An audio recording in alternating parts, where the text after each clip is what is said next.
Welcome to Asafoetida. இந்த வீடியோவில் கருவேப்பிலை பொடி எப்படி செய்யலான்னு பார்க்கலாம். வீட்டில் இருக்கிற இன்க்ரீடியன்ஸை வச்சு சுலபமாக செய்யலாம் வாங்க. ஃபஸ்ட்டு இந்த பொடி செய்கிறதுக்கு தேவையான இன்க்ரீடியன்ஸ் என்னன்னு பார்த்துடலாம். துவரம்பருப்பு 4 டேபிள் ஸ்பூன்,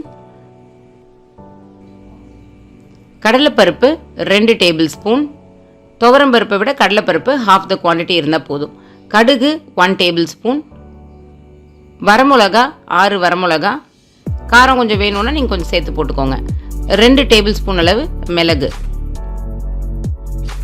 அப்புறம் ½ டீஸ்பூன் மஞ்சத்தூள், பெருங்காயத்தூள் 1 டீஸ்பூன் அளவு, அப்புறம் உப்பு தேவையான அளவு, அப்புறம் கருவேப்பிலை ஒரு 4 கைப்பிடி அளவு நான் எடுத்திருக்கேன். கருவேப்பிலை நல்லா கழுவி நிழலில் காய வச்சுக்கோங்க.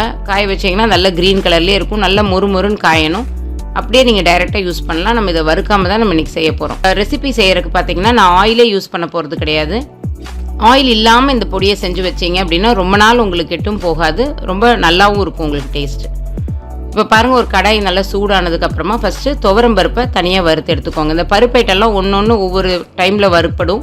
அதனால் ஃபஸ்ட்டு துவரம்பருப்பை வறுத்து கோல்டன் ப்ரௌன் ஆனதும் எடுத்துகிட்டு அடுத்தது கடலைப்பருப்பு இதுவும் எடுத்துக்கலாம்.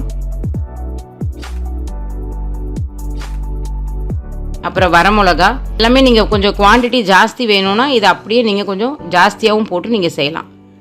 அப்புறம் கடுகு நல்லா பொரியட்டும், பொரிஞ்சதும் நீங்கள் எடுத்துக்கலாம். அப்புறம் மிளகு அதையும் லேசாக சூடு பண்ணி எடுத்துக்கோங்க. இதில் கடுகெல்லாம் போடுறதுனால உங்களுக்கு குவான்டிட்டி நிறைய நீங்கள் செஞ்சு வச்சிங்கன்னா கெட்டும் போகாமல் இருக்கும். உங்களுக்கு இது ஒரு நேச்சுரல் ப்ரிசர்வேட்டிவ்.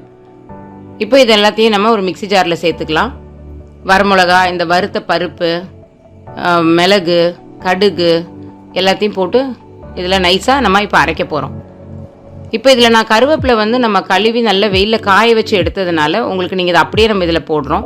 நீங்கள் காய வைக்கல, உங்களுக்கு ஃப்ரெஷ்ஷாக தான் இருக்குது அப்படின்னா நல்லா கழுவிட்டு கொஞ்சம் கடாயில் நல்லா வறுத்து எடுத்துருங்க. அப்புறம் இப்போ இந்த பவுடர்ஸ் எல்லாம் ஆட் பண்ணியிருக்கேன். மஞ்சத்தூள், உப்பு, பெருங்காயத்தூளில் நல்லா தூக்கலாக போடுங்க, நல்லா டேஸ்ட்டாக இருக்கும் இது. இப்போ இதை நம்ம ஒரு மிக்ஸி ஜாரில் போட்டு நல்லா ஃபைனாக அரைச்சிடலாம். சாதாரணமாக கருவேப்பிலைங்கிறது நம்ம வீட்டில் எல்லார் வீட்லேயும் யூஸ் பண்ணுவோம். ஒரு ஃப்ளேவரிங் ஏஜென்ட்டாக நம்ம யூஸ் பண்ணிகிட்ருக்கோம். நிறைய பேர் சாப்பிடும்போது எடுத்து வச்சிடுறோம்.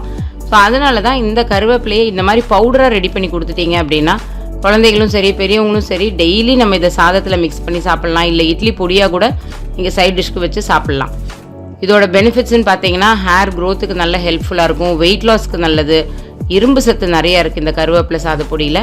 இதை நீங்கள் நெய்யோ நல்லெண்ணெய்யோ போட்டு டெய்லியுமே ஒரு பிடி சாதத்தில் இந்த பொடியை மிக்ஸ் பண்ணி ஃபஸ்ட்டு சாப்பிட்டுட்டு அப்புறம் நீங்கள் ரெகுலராக சாப்பிட்ற சாம்பார், ரசம் இந்த மாதிரி போட்டு சாப்பிடுங்க. உடம்புக்கு ரொம்ப நல்லது.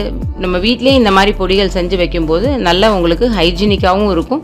டேஸ்டியான கருவேப்பிலை சாதப்பொடி எப்படி செய்யணும்னு இப்போ பார்த்தீங்க. இதை நீங்கள் வீட்டில் செஞ்சு பார்த்துட்டு எப்படி வந்துச்சுன்னு எனக்கு கமெண்ட் செக்ஷனில் சொல்லுங்கள். தேங்க்யூ.